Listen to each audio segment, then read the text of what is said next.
Joining us now to analyze today's headlines is Rahul Mahajan, sociologist and author of Full Spectrum Dominance, U.S. Power in Iraq and Beyond. Hi, Rahul. Hi. Well, exactly 5 years ago today, a catastrophic 7.2 magnitude earthquake struck the impoverished nation of Haiti, affecting an estimated 3 million people and killing more than 100,000 people. The exact death toll is still unknown. The world was shocked, and international medical and rescue teams flocked to Haiti in an attempt to help.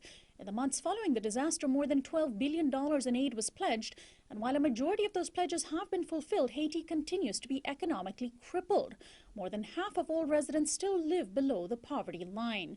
6 years before the earthquake, Haiti's government had been embroiled in a U.S.-backed coup, overthrowing President Jean-Bertrand Aristide and installing leadership that has come under fire for corruption. Well, Rahul, if you listen to pro-business elites, Haiti is suffering because it has not opened up its borders to multinational investment sufficiently.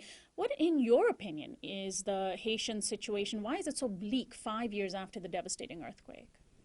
Well, historically, the reason that Haiti's situation has been so bleak has not been a closure to the outside world, but rather a pattern of extremely exploitative relations, initially under slavery and colonialism with much of the Western world and with France in particular, and later with both France and the United States, where large amounts of surplus have been extracted from Haiti over the past few centuries. Internally related to that, the racial caste system has been a crippling factor. And the one domestic development that really was going to challenge both of those things was the rise in the late 1980s of Lavalas and Jean-Bertrand Aristide. But even though he's been elected twice as president, he's never really had much of a chance to rule, in large part because of U.S. intervention. Most recently, in 2010 presidential election, even though he was in the country, he was not even allowed to run. And so Lavalas, which is the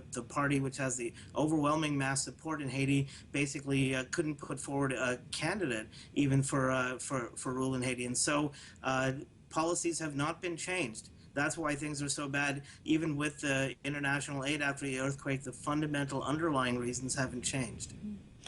And then U.S. Secretary of State John Kerry is visiting India right now, laying the groundwork for a major trip by President Obama in a couple of weeks to discuss trade and climate change. Senior State Department officials cite India's growing solar industry as promising, but are also concerned about strict regulations of the nuclear energy industry, a legacy of the 1984 Union Carbide chemical spill in Bhopal, considered the worst industrial accident in history.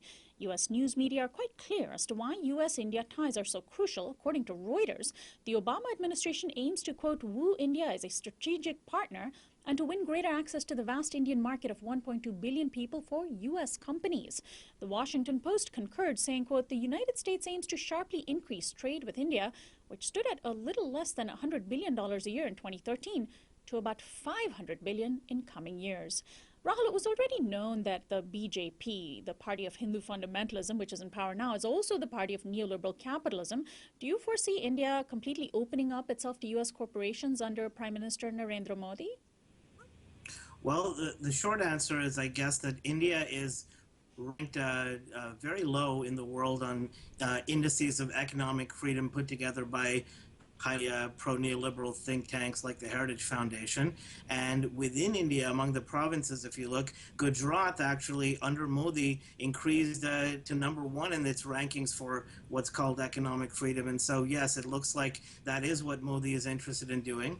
One case that you didn't mention that's particularly important is India's pharmaceutical industry and its patent laws. Right now, India actually retains a much more competitive drug market than, say, the United States or other countries that have acceded to United States ideas on intellectual property regulation. And foreign companies can compete as long as they don't try to charge insane prices. But this is likely to change under Modi, where India is quite likely to give up its power to keep those markets competitive.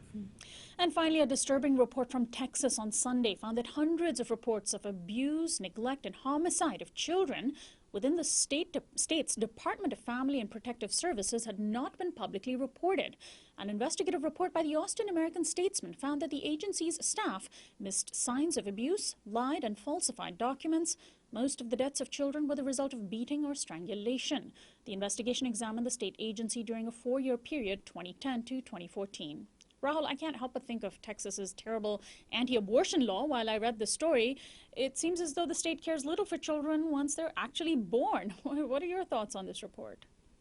Well, first of all, I mean, there was a change in the requirements of reporting that allowed a bunch of employees of Child Protective Services to basically try to cover themselves even in cases where they were negligent. And you know, I certainly don't discount their own culpability for it, but it's in a context where they are being squeezed ever harder. Funding is low. They're forced to take caseloads that are twice or even 5 or 6 times what's recommended for them to take, and so and with low pay and low status in general, they have to spend most of their time in inane requirements like doing paperwork instead of actually interacting with the families they're supposed to be monitoring. And so this is largely something that has been put in place by two things. One is the cuts in funding or lack of sufficient funding. The other is corporate-style control policies within the Bureau of Child Rahul, always a pleasure to have you on. Thanks so much for joining us. Rahul Mahajan is our daily Newsflash guest expert. He's a sociologist and author of Full Spectrum Dominance, U.S. Power in Iraq and Beyond. We'll be right back.